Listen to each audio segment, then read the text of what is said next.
actually speak Scottish. That normally means that when I'm giving a presentation, I can see people's bemused faces that they don't understand what I'm saying. I'm also asked to slow down and pronounce my words properly.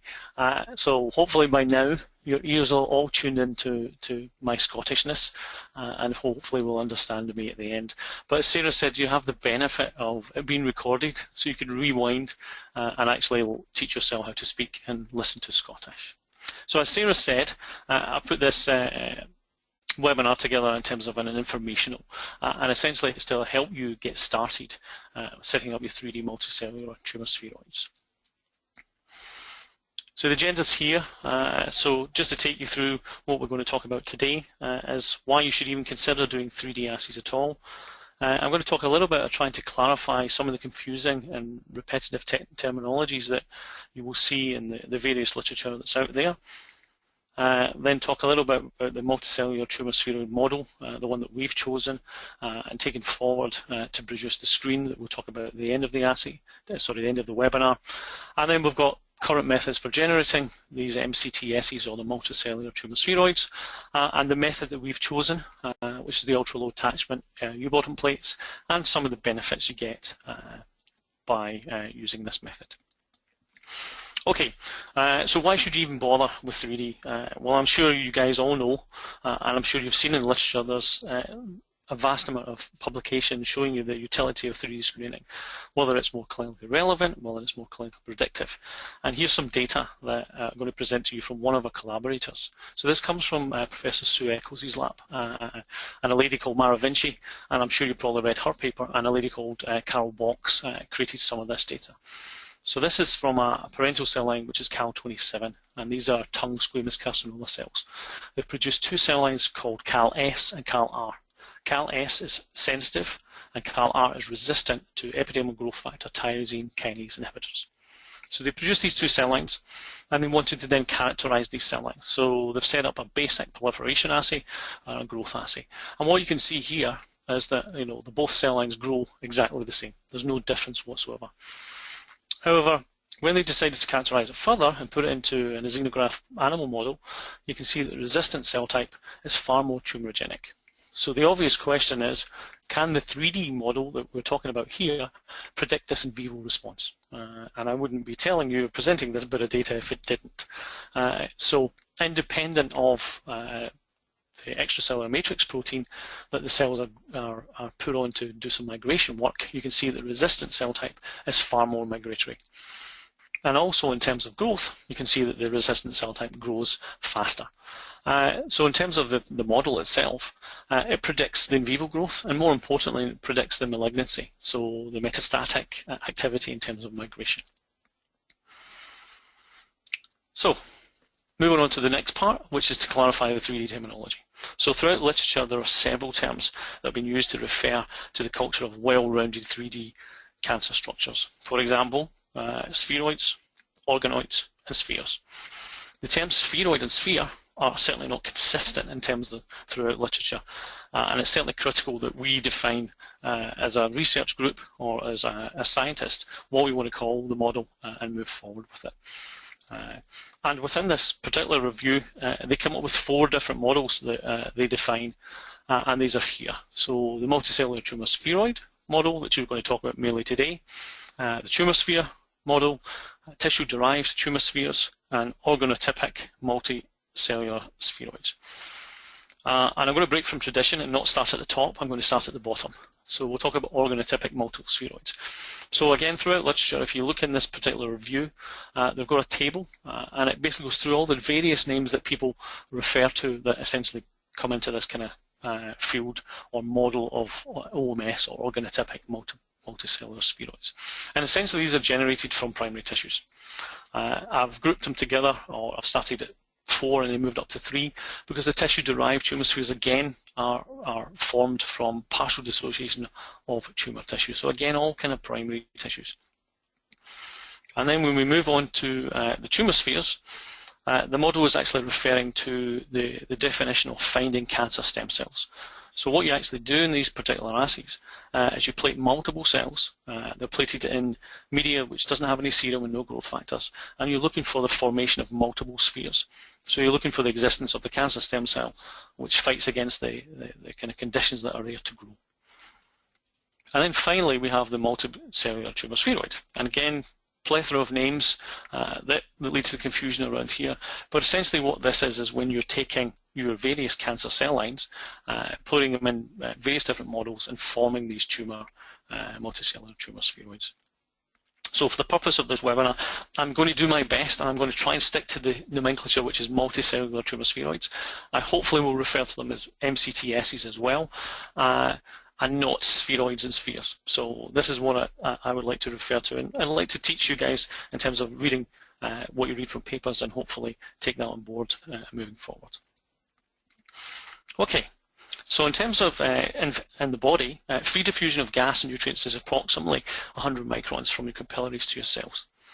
A lady called Leonie Coutts-Sugar came up with this figure in her paper, which essentially shows that spheroids greater than 200 microns in size will actually start creating gradients. So, for example, oxygen gradients in the blue, glucose, so nutrient gradients, and also waste products like lactate gradients, amongst various other different things. These gradients all occur as the size of the MCTS, or the multicellular tumor spheroid, increases, and actually mimic the in vivo situation. Indeed, there's a further paper by Leonie and also Vinci that also suggests that one should always aim for a size of approximately 300 to 400 microns in size to initiate your experiment when doing these MCTS experiments. MCTS, multicellular tumor spheroids, are formed in various different ways. Essentially, they're formed using anchorage-independent methods. And this occurs when your cells actually have more force and bind to each other than bind to a surface that you either are trying to plate on or you're growing them in. So for example, in a spinner flask, the cells are rotating. They don't have the ability to settle down. They bump into each other and they produce multicellular tumor spheroids of different sizes. You have other ways of creating vast number of spheroids, for example, pattern plates from a company called Skyvax, and again they generate large numbers of MCTSs. And then they have the various technologies that are set up to produce single multicellular tumor spheroids. These consist of things like agarose overlays, hanging drops, U-bottom plates. The hanging drop technology came first. It was needed for, as the needs for screening with multicellular tumor spheroids existed, people started to move away from the hanging drops due to possibly, having different volumes, bumping the MCTSs themselves and not being able to drug them properly. So what they did is they moved on to methods where they actually took U-bottom plates and coated them themselves using things like polyhema, so inert substances that cells wouldn't bind to, or they took flat bottom plates and put in things like agarose or agar to induce a kind of U shape where they would form the spheroids. Finally, we had ultra-low attachment. So this is the next movement in the field, coated U-bottom plates. Now these are manufactured and sold by various companies, Corning being one of them, and Nexcelom, of course. These plates further enhance the ease of formation and the consistency of size of formation, and obviously have them centrally located, meaning that it's much easier to use these plates when you're doing high throughput screening. Okay, so where do you start now? So let's picture a scenario. You're in your lab, you have somewhere in the region of a panel of 20 different cancer cell lines from various tissues, and you want to perform a small compound screen. So what are the steps you need to go through? Well, before you even think about that, you need to think about how you actually grow your cells in 2D. Do you have good lab practice? For example, there was a study recently that highlighted that approximately 20% of our cells are actually HeLa cells. So genotypic is certainly important to find that you're using the cells that you think you're using. 10% of our cells are probably mycoplasma positive. The drawback of that is that mycoplasma can affect the metabolism and the growth of your cells. So therefore, your cells might not be performing the way you expect. Ideally, cells should be grown without antibiotics. And again, you've got to think about what you're using. You're using a cancer cell line. So somewhere in the region of 20 to 30 passages is where you should grow your cells to and use them. Any more than that, you're potentially looking to increase mutations within your cell line. And again, the phenotype or how the actual cell grows may change. And of course, finally, you want your cells to be growing. You don't want them to be contact inhibition so they're not growing, so that you have a reproducible assay, essentially in 2D, that you can then take on to 3D. Okay, so the model that I want to propose that that certainly we use, and it's something you should be able to consider, is the multicellular tumor spheroid model, formed in ultra-low attachment U bottom plates. And you can see here the general setup. The process is pretty simple. All you do is you add a previously optimized cell number of your cancer cell line to the U bottom plates. Give them a little spin, so 1000 RPM for 2 or 3 minutes. Spin the cells down. This lets the cells aggregate together, and then depending on some cell lines and some cell lines do this, some cell lines compact and some cells don't. They just start growing. So this is different when different cell types. And essentially, the starting size of your MCTS, your multicellular tumour spheroid, is dependent on 3 factors. Initially, the seeding density, so the cell number you put in, obviously the proliferation rate of the different cell type, and the incubation time. And actually, you should be forming your spheroids, your multicellular tumour spheroids, using your 2D culture media with serum. So there's no reason to remove serum, and there's no reason to add any extracellular matrix proteins to enhance the formation of spheroids or any other growth factors. Essentially, you're treating the cells as you would do in a 2D screen, now in a 3D screen. In terms of plates, these are images of the U bottom plates, so either 96 or 384. Obviously, you can purchase these from Corning and ourselves, Nexcelom. And the beauty of these, as I said, is you produce centrally located, robust, consistent size spheroids, making it more amenable for high throughput screening. Once you've created your spheroids, you can now image them on our Celigo S image cytometer. And what you can see here is the image is actually done as a whole plate level, and you can see consistently sized spheroids in the center of each U-bottom well. The CV of formation of these spheroids is less than 5%, which is pretty fantastic for a biological assay. We image these spheroids as microcellular tumour spheroids using bright field imaging, which is completely label-free. There's no reason to add any fluorescent dyes, which frees you up if you want to do any functional assays later on by adding fluorescence. Okay, so one of the first things you need to do is optimize the seeding density, the size of your MCTS at the initiation of your experiment, the linear growth, etc. So I've actually been to various academic labs in various industrial locations, and trust me, there's a huge variation in what researchers are currently using for optimal MCTS setup. Or actually, is what I should call it, is suboptimal MCTS formation setup. Therefore, I want to bring some consistency to this and introduce you to the methods and theories that we can use to answer what time, what size questions. So for example, how long do you actually culture your MCTS before you do your experiment? Do you 24 hours, 48, 72, or 96, or even longer? 24 hours is certainly not long enough. I believe people are using 24 hours because essentially they're using their experience with 2D assays, which we normally do. We plate the night before and we set the assay up the day after. The reason why 24 hours is not long enough is it doesn't give the cells the time to form the multicellular tumour spheroid and set up the gradients that we talked about earlier that came from the Kutz-Sugar paper. So there's no gaseous gradients, there's no nutrient gradients. So essentially you're not mimicking the 3D model that is trying to mimic what actually happens in vivo. So what are we actually doing on this slide? So what we've done here is we've taken our model cell line, which is U87MGs, which is a glioblastoma cell line. We've seeded them in various cell numbers, 50, 200, 800, 3200, and a ULA U bottom plate, and we've tracked the growth over time. If you look at the linearity of the curves, the 3200 cell line is no good. There's no signal to noise, there's no change in growth, so you wouldn't use this. And again, if you think back to what we introduced with the Kutz-Sugar paper and the seeding density, somewhere between, you're looking for an MCTS of somewhere between 300 to 400 microns, because that's where you get these gradients set up. And where the star is exactly where we choose to use. So as I said, the paper from Kutz-Sugar and Vinci et al. Both give you the idea of it's a good position to start using 300 to 400 micron size spheroids. In our particular model, we add 500 cells. So the U87MG cells form spheroids of 3 to 400 microns after 4 days using 500 cells of your seeding densities. So what do your spheroids actually look like? You may be lucky enough that you have a paper. You found a paper or a publication that shows you exactly what your multicellular tumour spheroid looks like when you seed your cells. Or you may be lucky enough that someone across the lab has already tried this. However, you may not.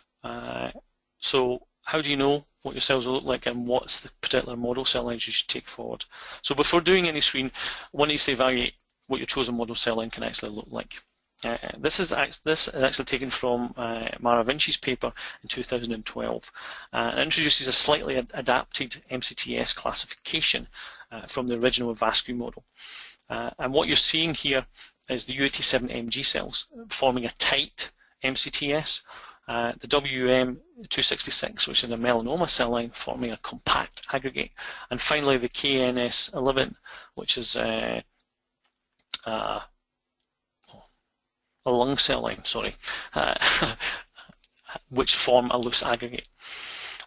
So what you want to do is you want to choose which particular models you want to move forward with.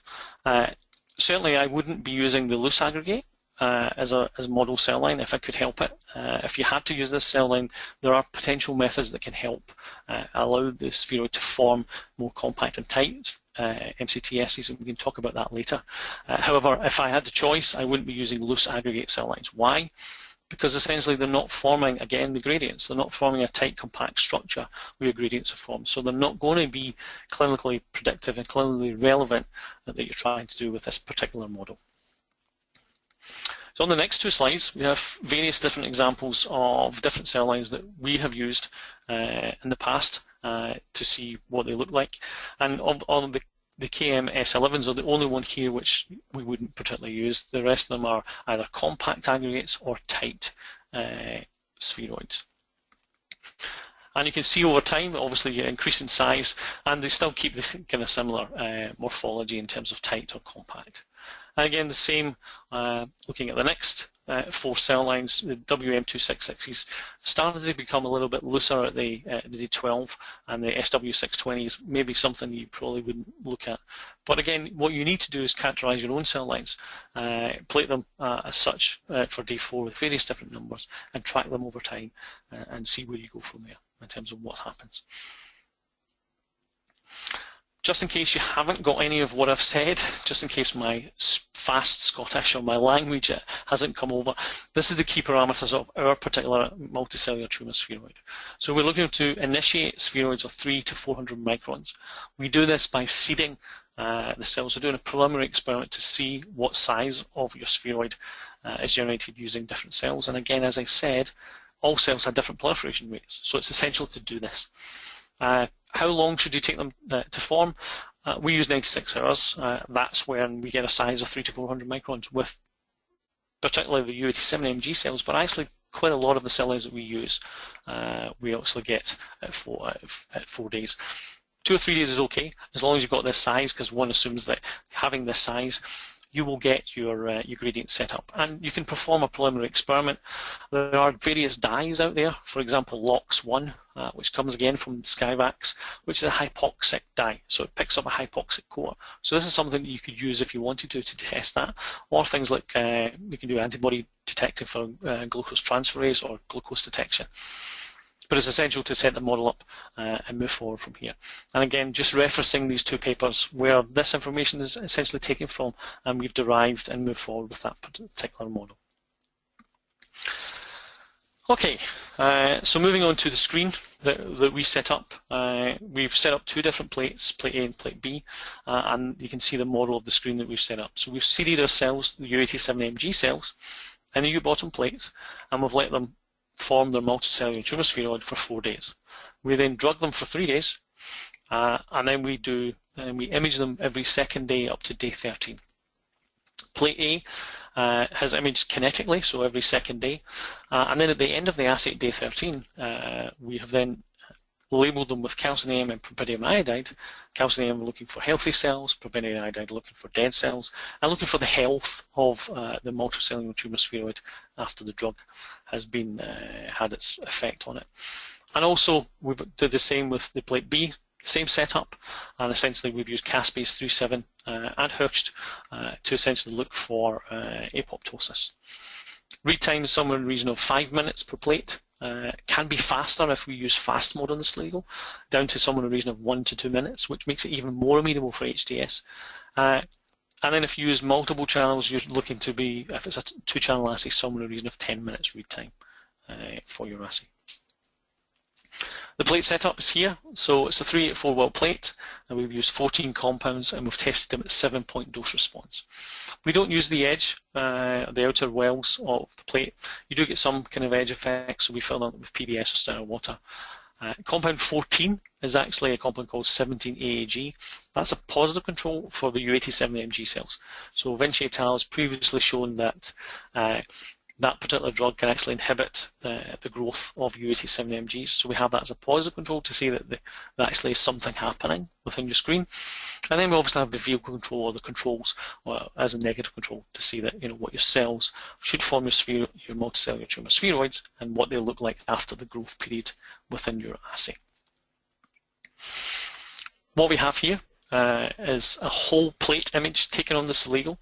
The red cross section is to help you draw your eyes to where the compounds are within the 384 well plate. So the first thing that's pretty striking is that you have centrally located multicellular tumour spheroids. So the U-bottom plates really help this. They help the formation of these multicellular tumour spheroids and also the analysis. Column 23 is your controls, so your negative control. So this is the growth. So this is actually day 13 image. And if you look at the compound 14, and if you look at row I, you can see that the multicellular tumour spheroids are smaller compared to the control. And as we go down to row O, you're reducing the concentration, so therefore the spheroids are not, the multicellular tumour spheroids are not being inhibited. You're getting growth. If you want to look at the well level, so this is taking some screenshots from that particular plate, and you can see that we have inhibition, and this is looking at 5 micromolar of 17-AAG. So we have inhibition all the way throughout the time course, and then compared to the growth of your spheroid, the multicellular tumour spheroid, and of course you can get your IC50 from this. So now we move on to looking at what you would do in terms of looking at endpoint compared to kinetic-based assays. And what we've used here is the traffic light system. So you can see that looking at the error bars within the endpoint assay, they're very tight. And as I said before, the assay is somewhere in the region of 5% CV, so very good for a biological assay, especially when you're not adding any fluorescence. So red, obviously, being a traffic light is stop, so nothing's happening. Green and amber are where we have compounds that actually have an effect.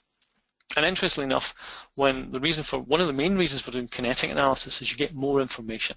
So for example, if you looked at compound 10 and looked at it in your kinetic assay, at day 7 or day 10, compound 10 is actually within the error within the assay, so it wouldn't be considered as a hit. However, when you look at day 13, the endpoint of the assay due to the kinetics, you would see that it's here. So it gives you the ability to see that even at day 11, compound 10 would be a hit. So you get extra information by doing kinetic analysis on your screen.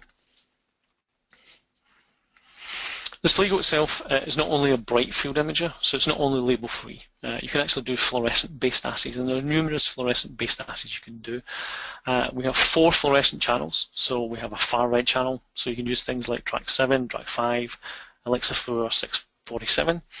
We have the red channel, propydium iodide, Alexa 568. The green channel, so FITSI, Alexa 488, and the UV or the blue channel, so Herxt, DAPI, etc. So what we wanted to do, other than having a look at just the bright field kinetic assay, which gives you really valuable information in terms of size, volume, etc., and shape of your multicellular tumour spheroid, we wanted to then look at the health, wanted to add some fluorescence, look at the health of the multicellular tumour spheroids to see if we could get any extra information that would allow us to triage the drugs and what effects they're having to take forward in your drug discovery pipeline. So what we have here is a combination of images. So we have the bright field images of all the various drugs and the controls, and we have the combination image of the calcium AM and the prapidium iodide stain. And we're looking at, can we see differing effects? And of course we can see the differing effects of the size. So for example, compound 2 and compound 5, there's a huge reduction in size compared to compound 6. And then what you want to do is, these images are pretty superb images in terms of what you can see. You can see up the top half images, you see a lot more red MCTSs. So these cells are not very healthy. These multicellular tumour spheroids are starting to die with the effect of the drug. And down below we have some partial effects, and then we have drugs which have no effect. These images are fantastic. As we said, they're quantitative images. They obviously tell a story. But ideally, what you want to do is you want to do some quantitation of what's actually happening with these particular multicellular tumour spheroids. And to do this, we've come up with our own kind of method of how to do this. So your large multicellular tumour spheroids may actually have an artificial high total fluorescence. So what we've done is we've calculated the ratio of the calcium AM fluorescent intensity, divided it by the prapidium iodide intensity, and then compared this to the control. So essentially, we see high green ratio means that you've got healthy multicellular tumour spheroids, and low ratio means you've got not so healthy multicellular tumour spheroids. So what we've done is we've plotted this in a graph, which you can see here, and this is to evaluate the health as a possible indicator of triaging your potential drugs. So if you want to actually look at some of the images to compare that, if we look at compound 12, what you can see is in bright field for sure, this compound has actually inhibited the formation of the spheroid, or the growth of the spheroid. Compound 4 has done the same, but the two different fluorescent images are completely different. So compound 4 is a red image and compound 12 is a green image. Green meaning calcium AM, labelled, so the cells are metabolically active, and when you compare that to compound 4, the cells are essentially dead because they're labelled with prapidium iodide. So one could actually look at these two drugs and say, well, maybe compound 12 is actually a cytostatic drug.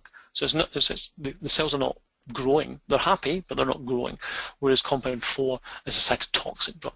So again, getting you little bits of snippets of information that say, you know, actually maybe I want a cytostatic drug, maybe I don't want to kill my tumour, maybe I just want to stop it growing and then use, I don't know, some T cells or some NK cells, so immunotherapy to break it up and kill it.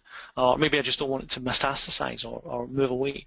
So different ways of drugs. So not all drugs that are cytotoxic are the key to what you might actually want. So it gives you extra information, as we said, using the images as well as the quantitative data. We did the same with the caspase. I've not went into the graph and the details in here. We've got some kind of caspase activity with compound 3, and this actually was an endpoint. This particular caspase stain could actually be used as a kinetic reagent, so you could put it in when your spheroids, your multicellular tumour spheroids form, and track that over time. We unfortunately didn't do that in this particular experiment, but we are setting an experiment up to do that in the future. So, just to summarise, what we've talked about thus far is that our model was formed in ultra-low attachment U-bottom plates. This allows you to produce consistent sized multicellular tumour spheroids. These mimic the in vivo gradients and are a really good ex vivo model. They're simple to set up, they're easy to use, and they're certainly suitable for high throughput screening. The bright field label-free imaging allows one to follow the changes in size of the multicellular tumour spheroid kinetically, and further the addition of fluorescent endpoint dyes or kinetic stains, as I talked about with the caspase reagent, can also be used to gather extra content information, which allows one to use the information to then triage your drugs and take further forward in your drug discovery pipeline. Furthermore, the U-borne plate can actually be used to do various other different assays. So for example, we can do invasion assays, you can do migration, and we've also done some immuno-oncology and confrontation assays within these ULA plates. Here are some of the topics that are certainly outside the scope of this particular webinar. Single cells to single spheroid formation, multicellular tumor sphere invasion, and multicellular tumor sphere migration. These two are going to be grouped together in the next topic for the next webinar. We've yet to come up with a date and a time of that, but these are the next topic we're going to choose. But obviously, you can do things looking at multiple multicellular tumor spheroids, and of course, we can do cancer stem cells, which is the tumor sphere model we talked about before. And we've done some experiments with various different companies looking at the immunology effect in 3D, so using antibodies to attract the immune cells to essentially kill your multicellular tumor spheroid. So with that, I'd like to stop talking, and hopefully some of you at least understood something that I've said, and I'd like to open the floor to some questions. And hopefully you'll go safe on me and not give me too difficult questions.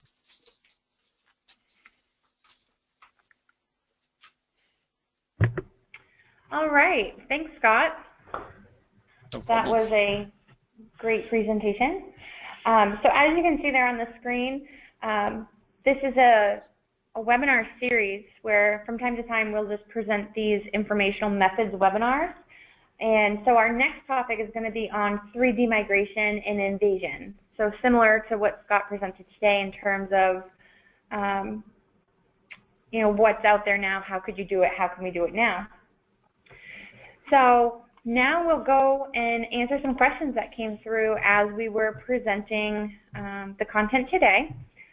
So we do have one question first, Scott. Yep. And the question is asked, what cell line characteristics can help predict if an aggregate will be tight, compact, or loose? To be honest, I don't know the answer. I think the best thing you have to do is just try. It doesn't take long. So to set this assay up, essentially you're plating a dose response of somewhere in the region of, I don't know, say 10 cells, 20 cells, 40 cells, all the way up to 1,000 cells on a U-bottom plate. Reading on Celigo takes 5 minutes. So I wouldn't like to guess what characteristics you would look for, but a simple experiment would take no more than 30 minutes to set up, 5 minutes to read, even on your microscope as well. So it'd be pretty simple to do that and get the answer to your question. Great. The next question is asking, it keeps jumping down on me. Scott, you showed a couple of plate maps, and so the question is asking, why did you not use the outermost wells in your plate?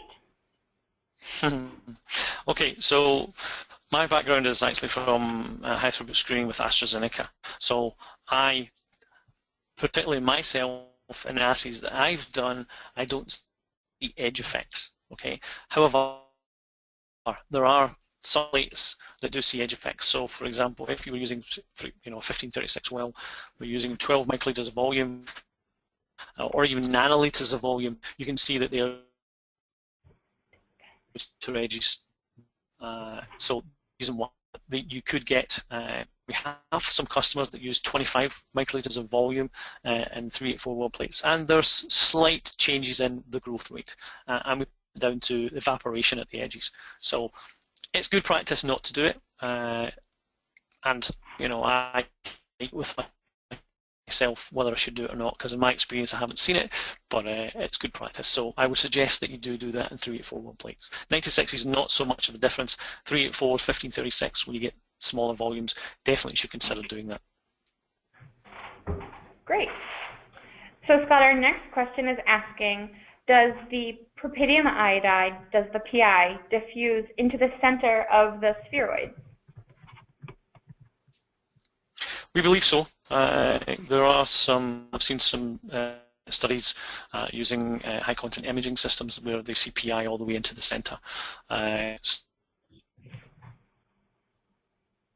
So I think, the answer to that question.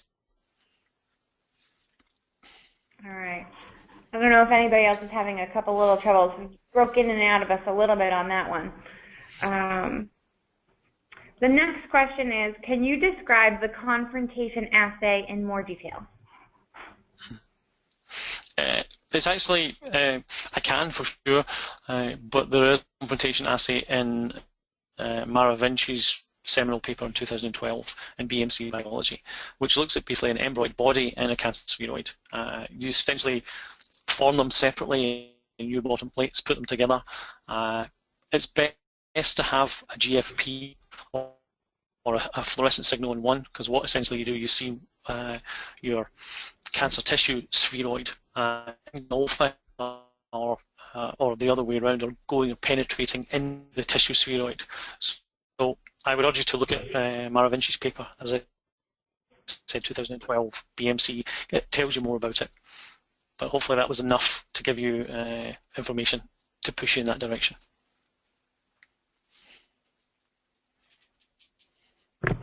All right. The next question, I'm not really sure, so hopefully this makes sense to you, Scott, as a non-science person. It says, do you use factors like BFGF, or can you use factors? So basic fibroblast growth factor, yes, you can do. Like I said, if I was setting up an MCTS assay, I would use what the 2D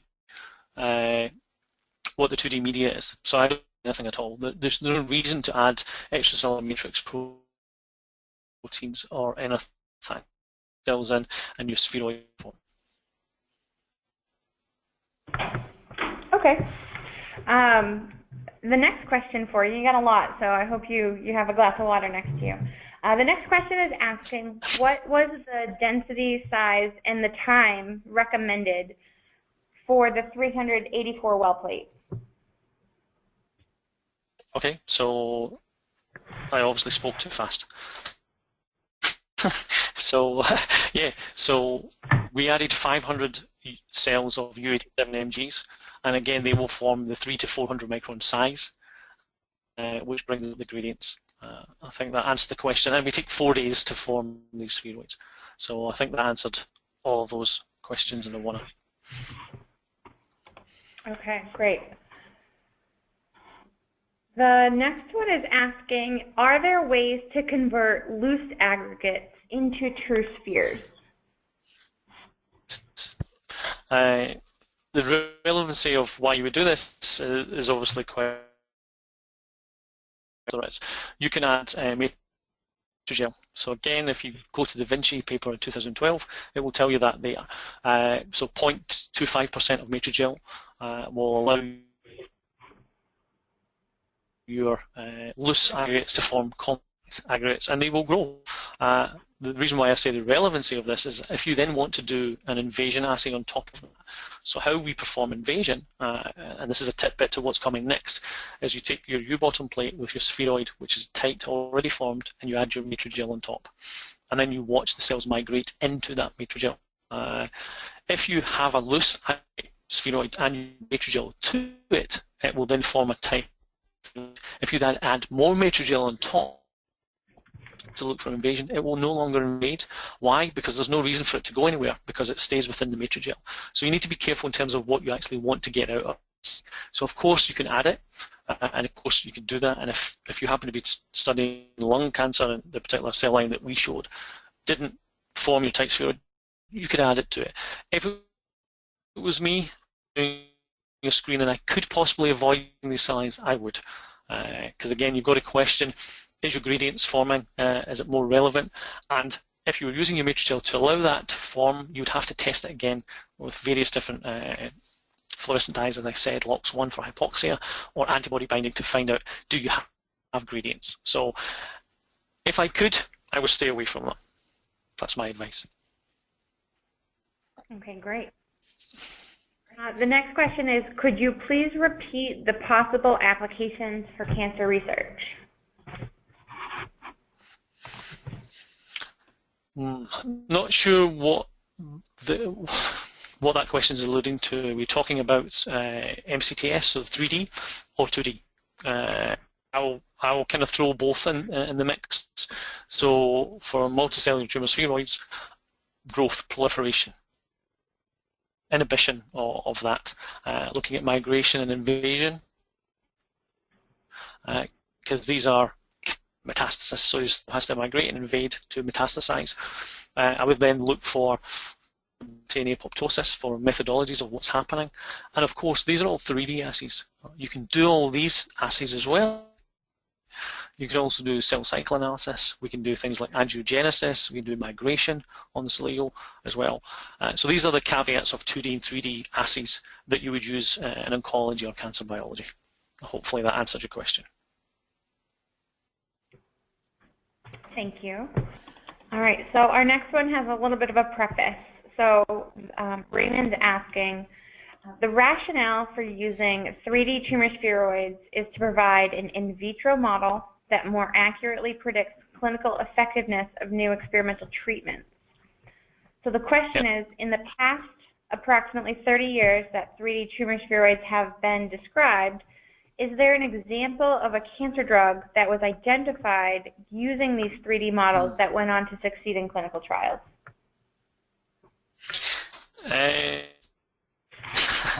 To be honest, I haven't found one. So I get what you're saying. I totally get for premising that question to say, why should we even bother with 3D?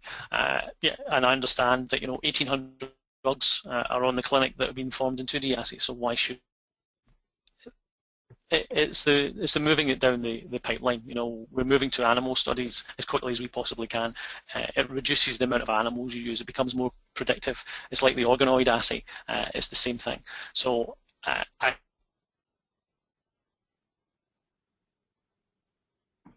I can't find one because normally we'll have, and I'm certainly not. You should move away from 2D. 2D.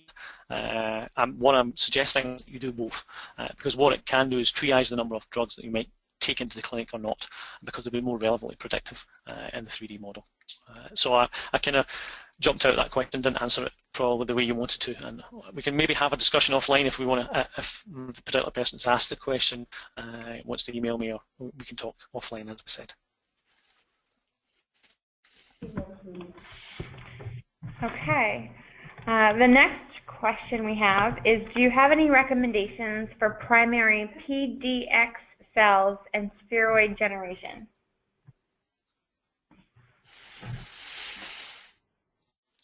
PDX cells and spheroid generation. Short answer, no.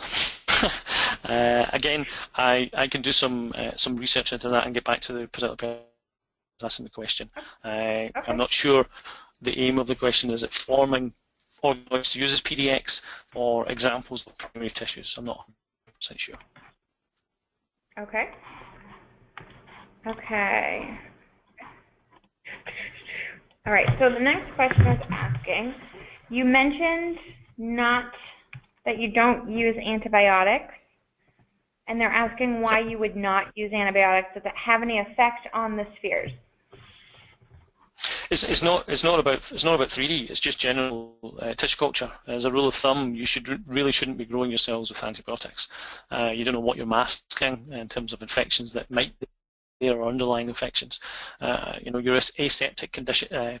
Settings and conditions should be good enough to grow your cells. Of course, if you're doing things like transfection efficiency, or you're using primary cells, or you have really horrible cells, there's nothing wrong with having it, but I would certainly be weaning my cells off antibiotics and not using them. It's just good lab practice. I haven't done any comparison with antibiotic media and non-antibiotic media to see the effect in my 3D, but as I said, when I was taught to do tissue culture by a lady called Mary Freshney and Ian Freshney, they didn't use antibiotics, and they would like to stay away from them. So hence, that's my experience. Okay. The next question is, can you use the U-bottom plate to grow patient-derived xenograft human tumor cells? I don't see why not. totally well. I personally haven't done them myself. All you're doing is it's an inert surface that allows your cells to bind to, not to the plastic. So there's no reason why you couldn't. Okay. Our next question is asking, do multiple spheroids occur in a single well? And if so, how often does this happen? They shouldn't do. We've seen some effects with MCF7s, and I'm not sure they're actually MCF7s. They might be HeLa-contaminated MCF7s. You know, the U bottom plate essentially creates that one spheroid. If you have multiple spheroids in there, I would question what the cell type is. The fact that you have the U, you spin them down, they compact together, they aggregate. Multiple size spheroids do occur when you use flat ultra-low attachment plates. So for the cancer stem cell or the tumour spheres, so we can do that. But the U bottom plate, I would say 99% of the time, creates a single spheroid of consistent size. Thank you. Next question. When doing multiple day time points, is it necessary to change the medium to fresh medium throughout the experiment? We do a half and half change. So we take 100 out and put 100 back in. So in an A6-well plate, it would be 200 volume. A 3-4-well plate, it would be somewhere between 40 and 80 microliters. So every second day we would do, every second day after we read, we would do it. Okay. Another question regarding the aggregates. Do heterogeneous cell aggregates most often form loose or compact aggregates? And do these cells often sort, for example, inner versus outer cells? I'm not sure where that question's going. I'm not actually sure how to answer it. Again, can you take the person's email address and I can maybe call them? Absolutely. And try and figure out. Yeah. Okay. All right. So next one. When using cancer cells in combination with human PBMCs to grow tumor spheroids, when do you add the human PBMCs? Do you do it at the time of the cancer cell plating, or do you do it later? And then with that, does the addition of the PBMCs affect the tumor growth? It's not a model that I actually have done myself. I would do all of the above. You know, so I would form the cancer cell, the cancer spheroid first, put the PBMCs on top, or do a mixture of both. Some of our customers in ICR do mix the cell lines straight away, and I guess it depends on which cell line is more aggressive and grows more when you're in two different cell lines. With your PBMCs mixing with your cancer cell lines, as I said, I would do both. I would do them at the same time, and I would do it at different times. What the effect would be, I guess it depends on what the PBMCs are doing. You know, if they're helping the spheroid form, or they're actually there to do some kind of immuno-oncology effect to decrease the size. So I'm sorry I couldn't be more specific in answering that question. No, that's fine. I think a good rule of thumb too is we do have a record of all of the different questions, and so we can certainly review these after. And then if there are questions that might have been a little ambiguous, we can reach out to the people who asked them specifically. Absolutely. The next question is asking, how do you remain cells healthy if they aggregate? And they provide an example. So if you test a compound leading to cell death, how do you know that is from the compound or from the culture condition? And is it helpful to add a matrix for culture? And why are there so many variations in spheroids in replicate? Okay, so multiple different questions. Yeah. Well, I guess, you know, if you go from 300 to 400 microns up to somewhere in the region of 500 microns of a multicellular tumor spheroid, you start to get necrotic core. So cells do start to die, but that's in the core. So your cells on the outside, as we saw with Calcein AM, are pretty much green, especially in your control, even at the large size. We've got the thing in the middle. So one could argue that, you know, maybe as this gets bigger and bigger, the core gets bigger and bigger, and cells to die. But I think you saw with some of the images we saw, especially the calcium AM and pyridinium iodide, that the actual drugs were leading to the death of the cells. In terms of adding some kind of matrix gel or some kind of extracellular matrix protein, not something I do. It could be something you could try, but I think what we've shown is that the compounds are inducing death, not the size of the spheroid itself. Okay. Hope that answered your question. Absolutely. All right. When analyzing size, is the baseline the initial size of the spheroid?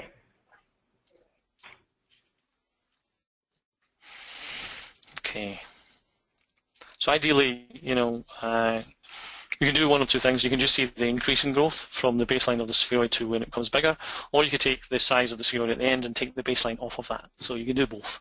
It depends on how you want to represent your data, as a percentage or as just an increase in size. Okay. Alex is asking, have you noticed any effect on the number of spheroids per well on the growth rate of the spheroids? And also if you can comment on the effect of a 3D matrix volume on the cell growth as well. Okay, so number of spheroids per well. Again, the model we talked about, single spheroids, so there wouldn't be multiple spheroids per well. Does the growth rate change when you add like a matrix like Matrigel? It doesn't seem to grow. It seems to invade. So this could be the cells growing out plus a little bit of invasion. That's our experience in terms of where it is. If you add Matrigel to it, like I said, the loose aggregate to form the tight aggregate, it's not something I would routinely do. So again, I can't comment on that in terms of what it would look like in terms of its growth. Okay. The next question comes from Joy, and she's asking, how does heterogeneity affect the formation of spheroids? Okay. Well, you saw with one of the potential topics, single cells to single spheroids. Going back to my original days as a researcher, a long time ago, 20 years ago, I assumed all cells were exactly the same, and of course they're not. So some cells produce more protein, some cells grow faster. So we did a test with A549 cells, and we looked at single cells to single spheroids, and we were surprised that some MCTSs didn't form at all from cells. Some produced really weird-looking shapes. Some were very consistently sized. So you're right. Single cells show you the ability, the heterogeneity does happen. So it could be within the 500 cells that you add, you've only got 50 cells that actually form your MCTS, and the other ones do other things, support it, produce ECM that we don't add. I don't know. But yeah, there is heterogeneity, and it was really interesting to see that study when we did it. Okay. A couple, I think, follow-up or additional questions also from Joy. And again, there's 3 questions here. So how much does tightness affect a successful formation of the spheroid? Does the tightness change over the first 4 days?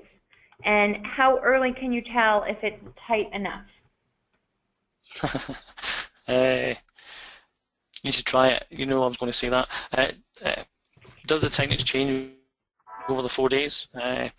No, some of the model cell lines compact, like I said, so they compact really tightly and then they start to grow. Some don't. It depends on the particular cell line. Can we predict how early it's going to be a tight spheroid? It's normally quite early to see that, certainly with your loose aggregates, they're never going to form. They just look like a colony, like flat on a plate. Normally with your spheroids, cell lines are going to form tight or compact aggregates. It's pretty quick. Within 24 hours to almost 48 hours that you see it starting to form its spheroid.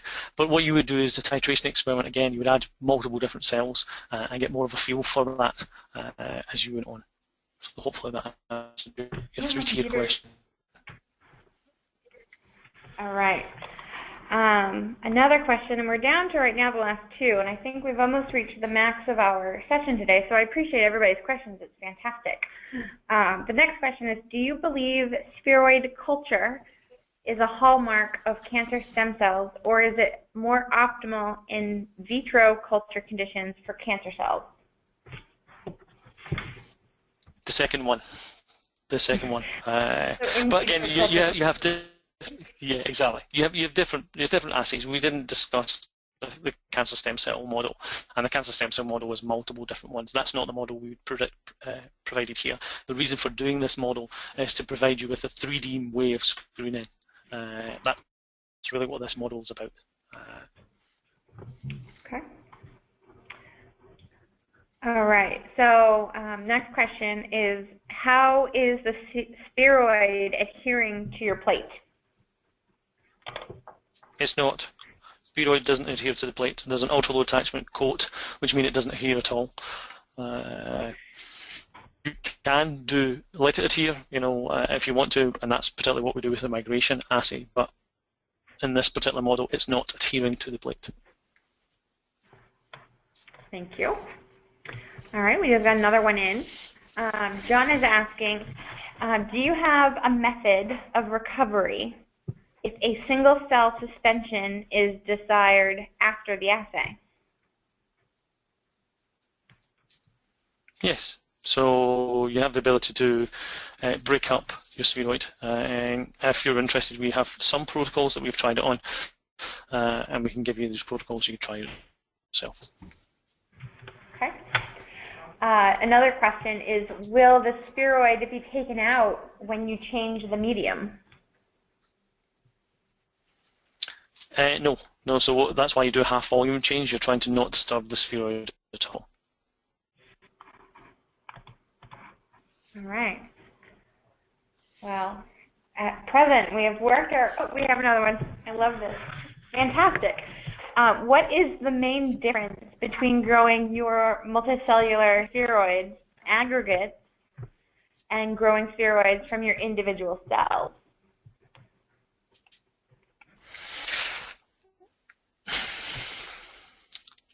It's not an easy question to answer. It depends on the model you're looking at. So, of course, you could just throw, if you changed it from a U-bottom plate to a flat bottom plate and threw in, like, say, 500 cells, you would form probably spheroids of different sizes. So one could argue that that's more relevant for the body because one would assume that all your tumour sizes are not the same. Like I said, the reason for doing this particular model is to increase the ability to make it amenable for HTS. If you had multiple different spheroids, multiple different sizes in a flat bottom plate, it makes your analysis a little bit more trickier. And again, the model that we're trying to propose is the 300 to 400 size. So if you have lots of small spheroids that don't have that, you've not got the setup of the kind of gradients we were talking about. There's nothing wrong with doing that per se, but you need to decide what question you're looking to answer. And again, if you did this and you did it in media without fetal calf serum or without any growth factors, what you're looking for is you're looking for the growth of these spheroids, MCTSs, from cancer stem cells. So you're creating conditions that essentially cells are not going to be happy in, and the ones that hopefully will survive is your cancer stem cells because they're potentially more hardy. Okay. All right, I'm going to jinx it again, Scott. At present, we don't have any additional questions right now. Again, I want to just give a moment in case anybody has any last-minute questions that have come through. And I want to thank everybody again today who's took the time out of your day to join us for this presentation. Certainly want to thank Dr. Kribis for putting together this wonderful presentation and sharing this information with everybody. As you can see here on your screen, if you joined us today and you have a question that you think of after the fact, or if you are watching this as a recording and you have questions that might not have been answered already today, please feel free to reach out to us. We have a wonderful team of support technical specialists, R&D scientists, and of course, Scott as well. You can reach any of us by emailing support@nexcelom.com with any of your questions that you might have. You can also call us and speak with us. You can call 978-327-5340. We'll be happy to answer any questions you may have that way as well. Also, if there's a topic, a method that you'd like to see covered, we'd also love to hear your input of what would be relevant and interesting for you to see. So also please feel free to submit those suggestions to us through those same methods as well. I haven't seen additional questions come through. So Scott, thank you very much for your time today. It was a wonderful presentation. I want to thank again all of our attendees. And I hope everybody has a fantastic rest of your day, regardless of where you're located. And we will be sending this recording out shortly, along with a PDF version of the presentation Scott has prepared, submitted today as well. I hope everybody has a great day. Thanks, everyone. Thank you very much.